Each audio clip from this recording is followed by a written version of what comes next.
In the past, Ares often spent his nights listening to a streamer known as Apollo. Her voice was his only solace at that time. Back then, her streams were small and intimate, sometimes consisting of only the two of them talking.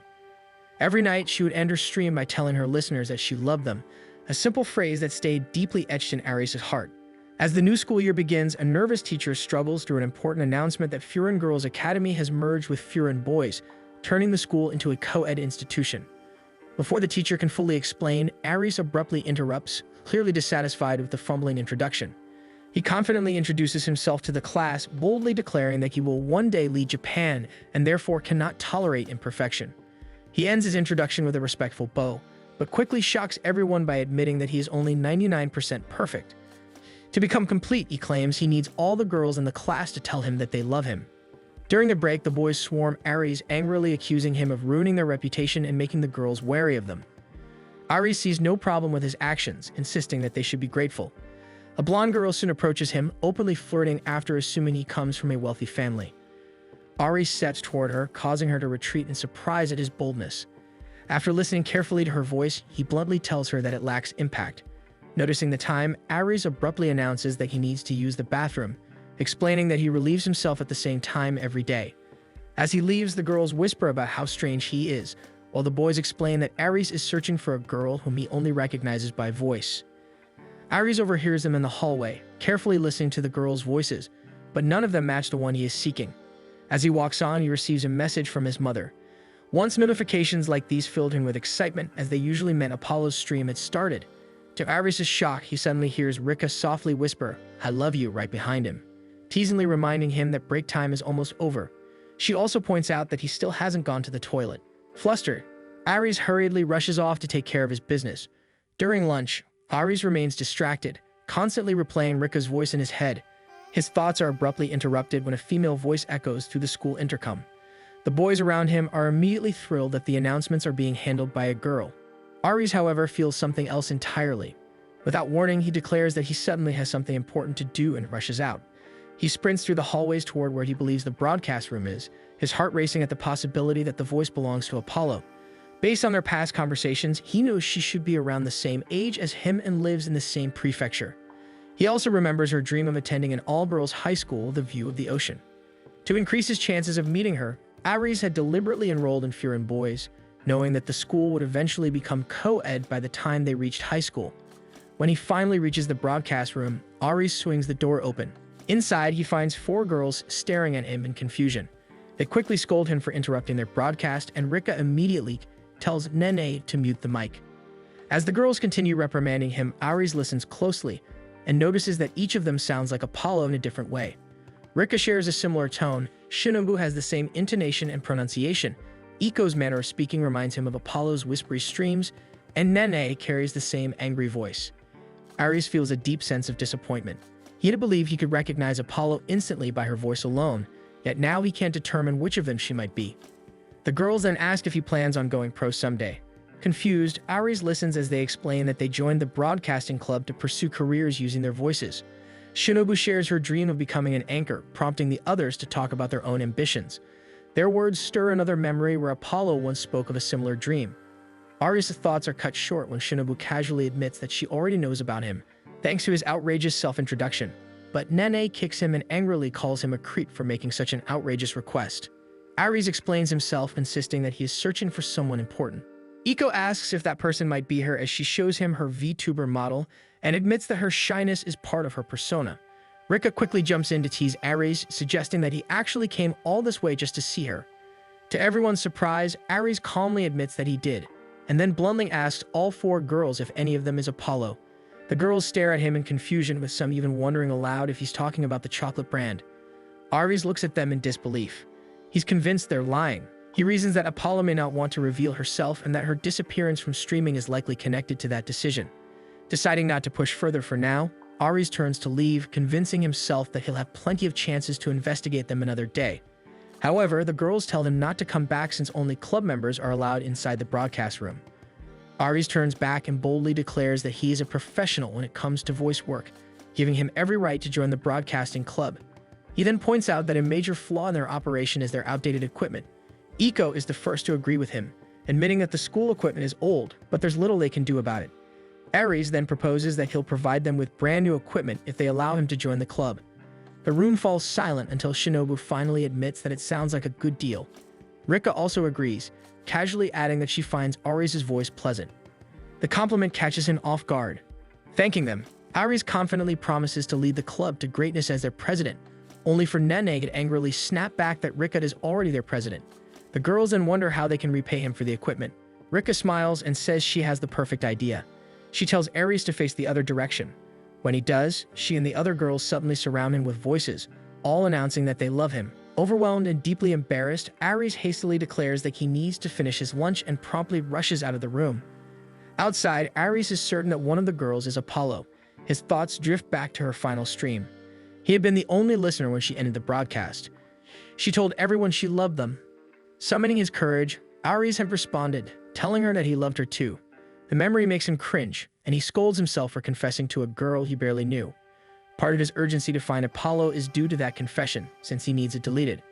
Aries is confident that he will become someone important in the future, and he cannot risk something so embarrassing being used against him. By the end of the day, the club members celebrate Aries' acceptance. They force him into odd party clothes, and although he is clearly being teased, Aries does his best to appear thankful.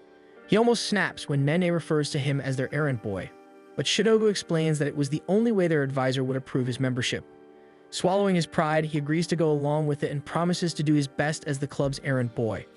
The following day, Aries reviews his notes and decides that he will carefully observe each of the girls. When he enters the club room, only Shinobu is there, adjusting her script for the after-school broadcast. She explains that she tends to flub her lines, so she marks difficult words. She gestures for him to stay quiet as the broadcast begins. Aries watches closely, recalling that Shinobu wants to become a news anchor. She is also the student council vice president and a model honor student. As Shinobu delivers the announcements, Aries is impressed by how clear her voice is. However, the moment she reaches the words she marked in her script, she immediately mispronounces them. It happens every time, so noticeably that Aries can't ignore it. Without thinking, he scolds her, forgetting the microphone is still on. Back in the classroom, Aries' male classmates warn him not to correct Shinobu. They insist that her habit of messing up her lines is part of her charm. Deciding it's pointless to argue, Aries leaves them behind as they continue gushing over her. Mentally, he lowers Shinobu on his list of possible Apollo candidates. Soon after, Aries overhears Nene animatedly talking about Lilikos, a comic he clearly remembers Apollo mentioning. Nene is well known for her bright, energetic personality and is also popular as an avid cosplayer. When a classmate hands her a comic and asks her to voice Lily's lines, Nene happily agrees. As she begins reading aloud, her performance is shockingly accurate, and even Aries finds himself impressed. However, she suddenly stumbles over a word. Unfortunately, she goes on to misread several more lines, unintentionally changing the story. Hearing this, Aries feels disappointed.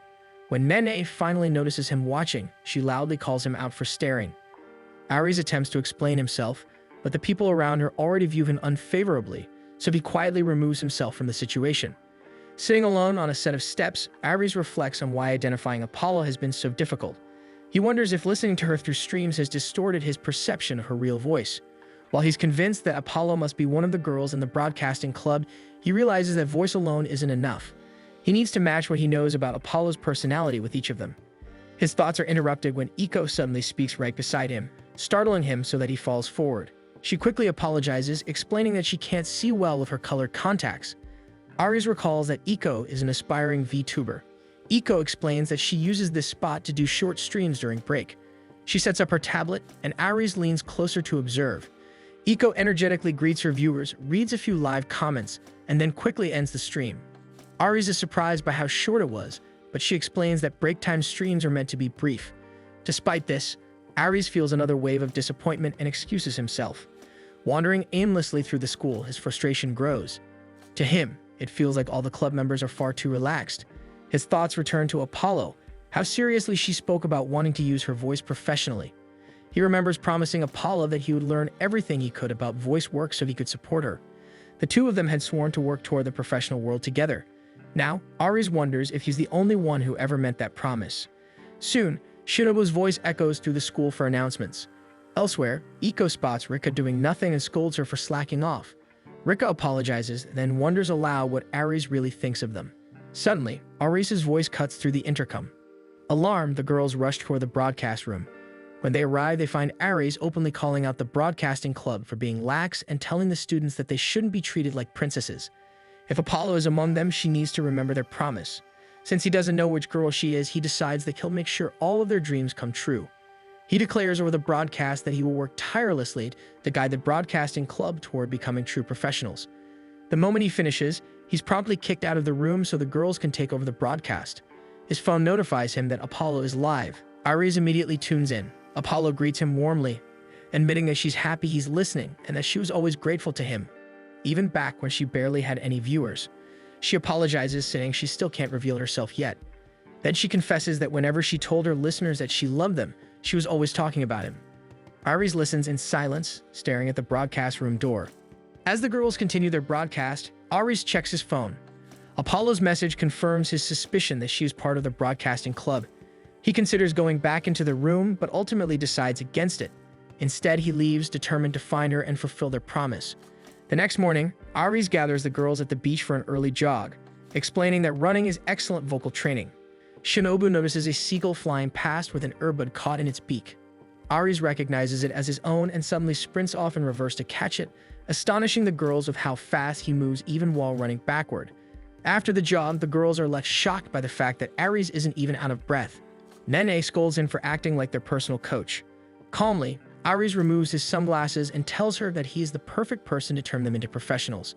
Nene is ready to argue again, but Shinobu cuts in, admitting that they really have been slacking off.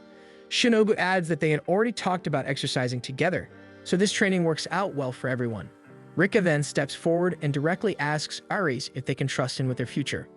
Aries looks at her carefully before answering that he's serious about wanting all of them to succeed. Nene challenges him to prove it. Aries agrees, but first suggests they stop for breakfast. At that, the girls suddenly grow uneasy and try to head back toward the club room. When Aries asks why they're running away, Nene snaps that they're sweaty and need to change first. After changing, they meet at a diner. There, Aries hands each of them a notebook filled with notes outlining their weaknesses and specific ways to improve. He explains that he personally tailored each one, so their training plans differ depending on their needs.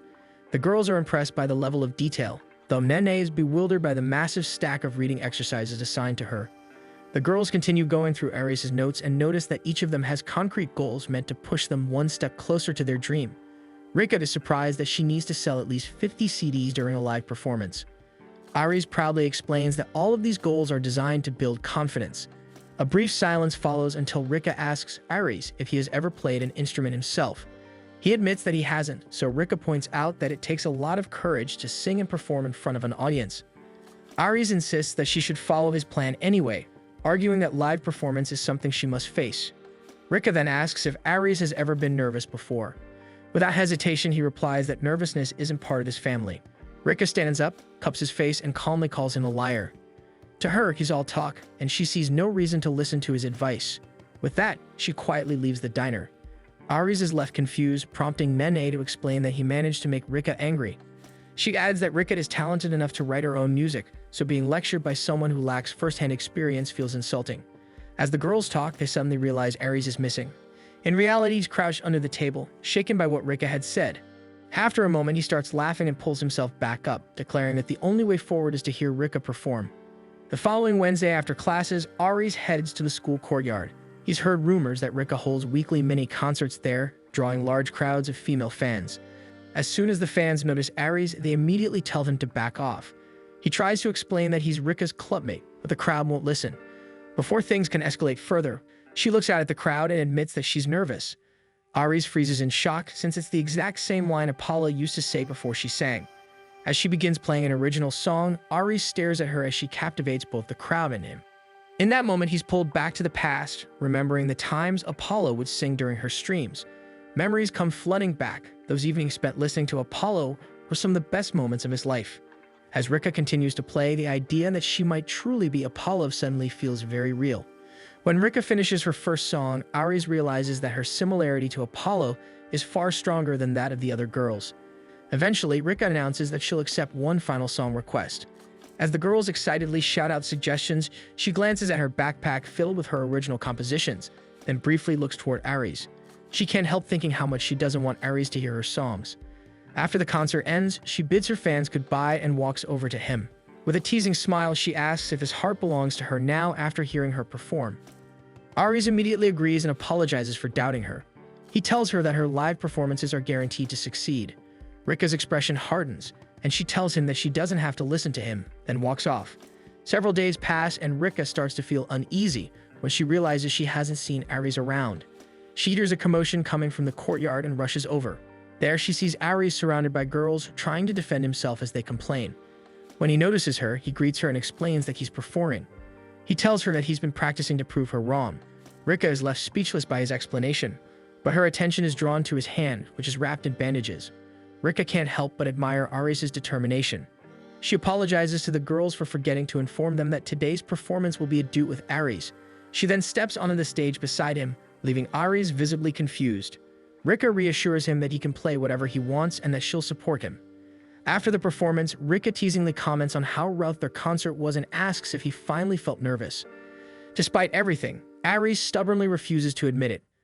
Amused, Rika suddenly presses her ear to his chest. The move completely catches Aries off guard. Trapping him in place, she smirks when she hears his heart racing. On another day after classes, Nene leaves the club room ahead of everyone. Iko suggests that she's probably up to something shady. Aries reminds her about her goal of passing the language exam. Furious, Nene curses at him and slams the clubroom door. Aries suspects that Nene might be getting herself into trouble, but Shinobu calmly reassures him that she isn't doing anything wrong. Still unconvinced, Aries decides to follow Nene. He sees her enter an empty classroom and quietly approaches the door. He watches Nene reading the comic out loud. Her voice is surprisingly soft and sweet, but something about her delivery feels off. Unable to hold back, Aries slides the door open and bluntly tells her that her acting is terrible. He sees the cover and realizes it's a romance manga he's never heard of. Nene is shocked by his ignorance, loudly declaring that Knightly Love is the hottest comic around. She immediately launches into an enthusiastic explanation of the story, which is a forbidden romance between a knight and a princess.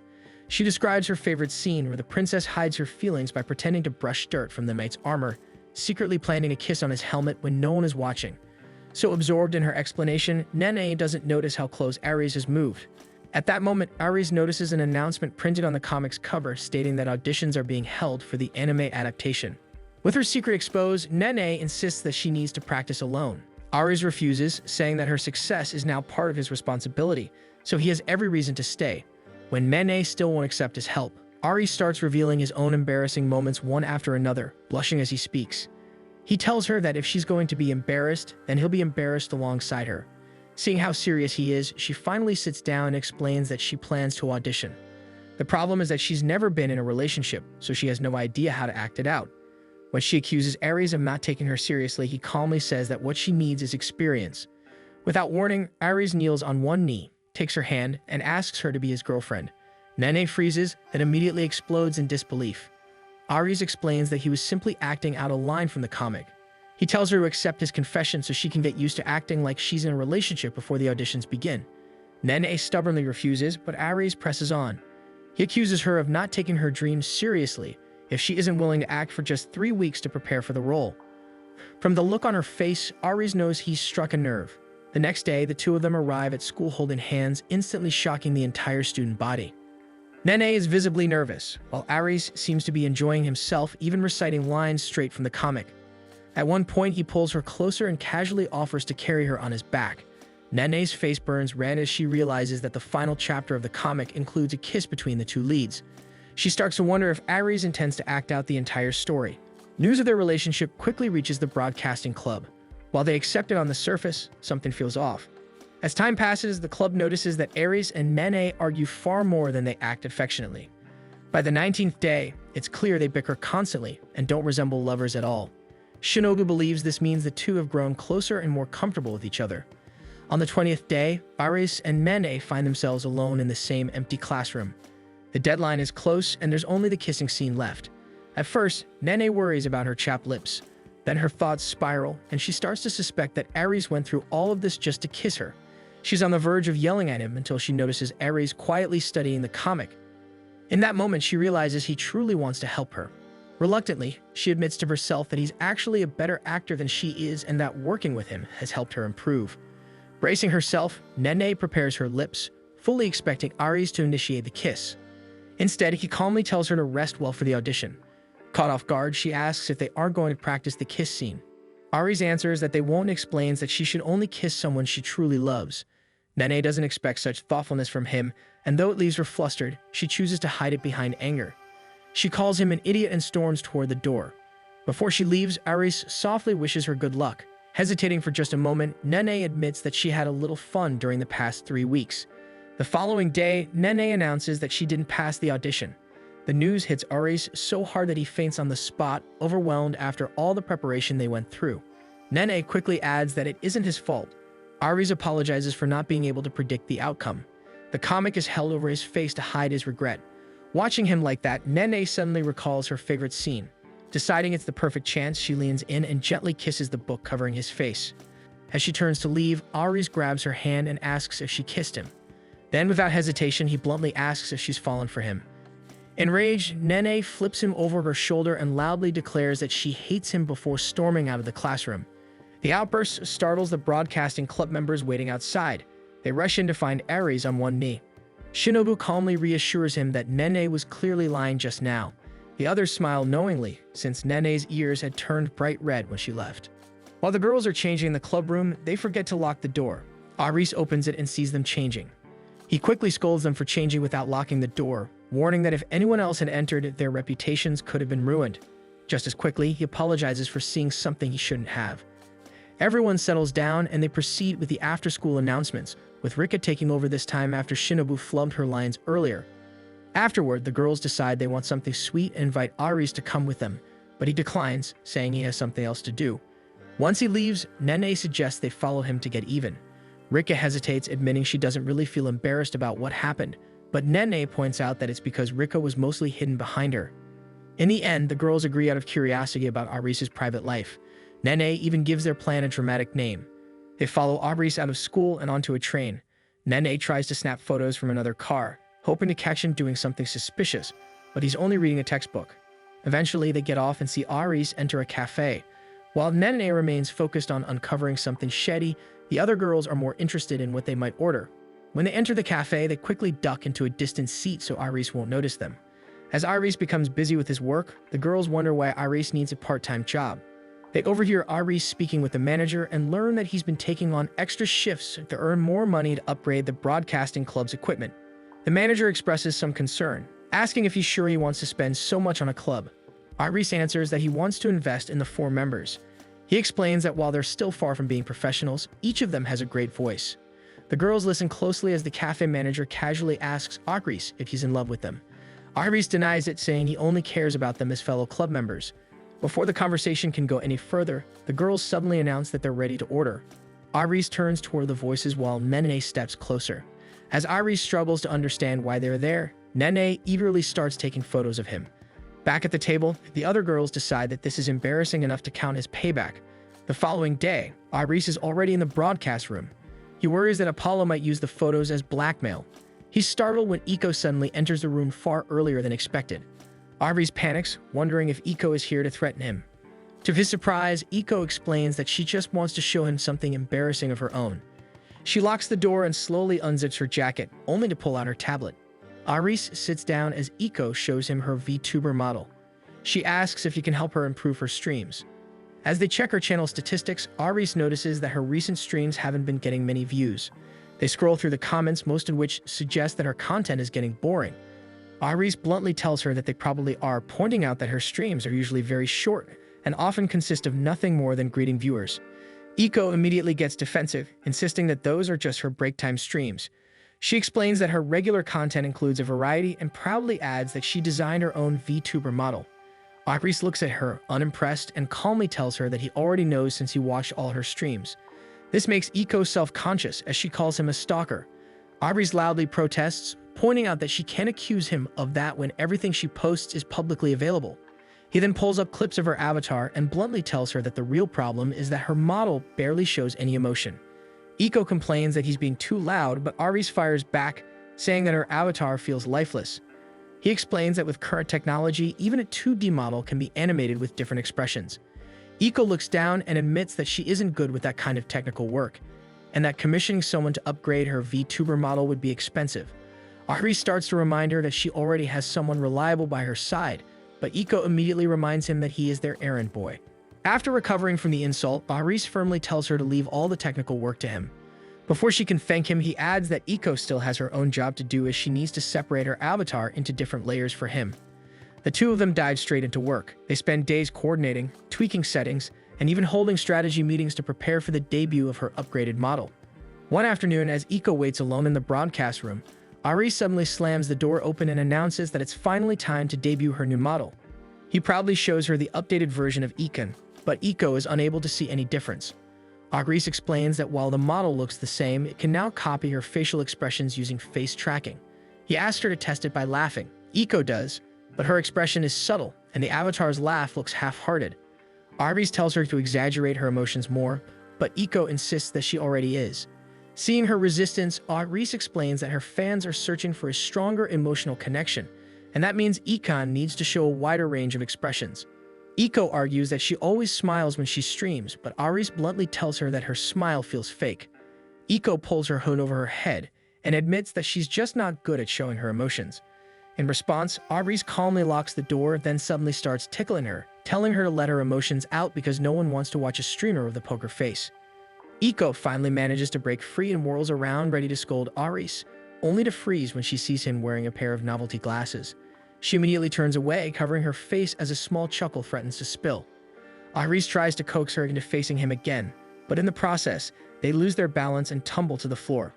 Aris ends up pinning her down and tells her that the smile she's making right now is exactly the expression her viewers want to see. Before he can say anything else, he hears Nene's voice coming from outside the window. When he looks over, he realizes it's a phone on a video call, awkwardly held up on a selfie stick. The girls had tried to enter the room, but found it locked. Seeing Aris and Iko on the floor together, Nene immediately panics and rushes back to start banging on the door. Aris instantly understands that explaining this situation will be a nightmare. Iko tries to explain what happened, but her explanation makes it sound like Aris was doing something seriously inappropriate. Without giving him a chance to defend himself, the girls decide to tie him up. Nene starts driving him toward the police station, but before they leave, Iko gives Aris a small, sincere smile, thanking him for all the work he's done for her. Aris returns the smile with a smirk and tells her that the true charm of a VTuber lies in being able to show who you really are behind the avatar. Iko's smile widens and she promises that she'll give her viewers a genuine smile in tomorrow's stream. Aris wishes her luck, and the other girls can't help but smile at the scene since it's strangely impressive how Aris still manages to look cool, even while tied up. The next day, excitement builds among viewers as word spreads about Ikon's new model. When the streaming finally starts, Ikon delivers her usual introduction, but fans in the chat seem confused, struggling to see any difference from her old model. Inside the broadcast room, Aris quietly scolds her, noting that she's even stiffer than usual. Iko nervously turns to him and admits that she's struggling. Still, since she's already live, she continues the stream, explaining to her viewers how much effort she put into creating and upgrading her avatar.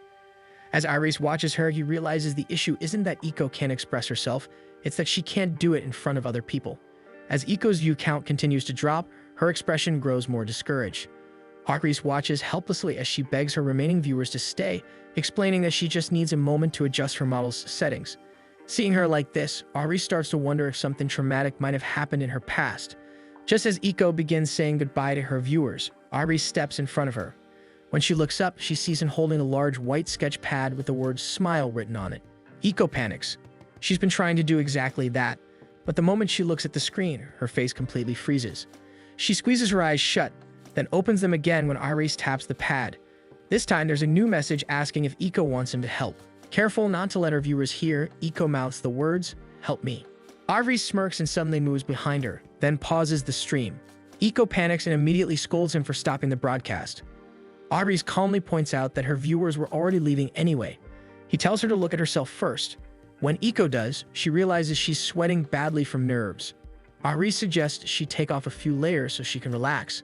After tossing an insult his way, she reluctantly follows his advice. Aris sits down and teases her about the big promise she made. Iko pouts and admits she didn't realize she'd get this nervous. Still, Aris bluntly counters that if she were truly serious, she should have at least been able to smile. He goes even further, calling her VTubing career something she's just half-heartedly fooling around with. That's when Iko finally snaps. She shouts that he's a jerk and insists that she is serious about becoming a great VTuber someday. She argues that she does have emotions, she's just terrified of showing them. Iris coldly asks if she hates streaming and suggests that maybe she should just quit altogether. That question breaks her. Tears well up as she cries that she loves streaming and doesn't want to quit. Iris then asks what she loves about streaming. Without thinking, Iko answers with a shy smile. She says she loves interacting with her viewers. Before she can say anything more, Shinobu suddenly bursts into the room.